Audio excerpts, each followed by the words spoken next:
ating pagkain for today's video ay kamote muna tayo ngayon kasi wala tayong pambili ng bigas. Pero kung tutusin, mas mahal pa yung kamote, mas mahal pa yung 1 kilong kamote kaysa sa 1 kilong bigas. Diba? At ito, mga mi, yung ating kamote, pwede natin itong kainin ng walang ulam. Pero yung kanin, hindi natin pwede kainin ng walang ulam. Pero, may ulam siya. pero may ulam ako.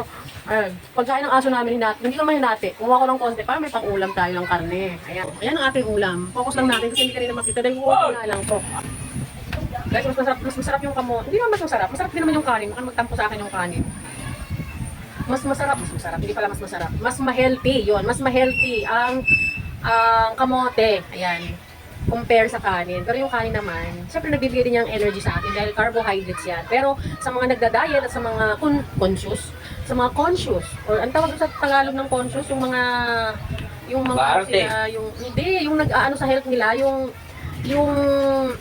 may issue sa ano nila, sa health nila. Ayan, mas ina-advise kasi na kumain na lang ng mga ganito kaysa mas rice, di ba? Ayun muna magsasayaw ngayon pero mamaya magsasayaw tayo ha. Mga mi, thank you so much sa lahat na nag-comment and nag-view, nanood ng aking video na yon. At sa lahat po mga mi o mga idol na gustong mag-request kung ano i-content natin, content, mag-comment lang kayo dyan sa ating comment section at try natin kung kaya natin gawin. At sa nag-request naman na sumayaw kaming dalawa ng asawa ko. Sus, yung mangyayari yan. Naririnig. Wish ko lang pumayag. Pero, Yung mangyayari yan. malay mo. Mag-chat sa kaming dalawa. So ayan, thank you so much mga mi, kain na rin kayo. Yung kikitain mo dyan, kasayaw ka rin ka.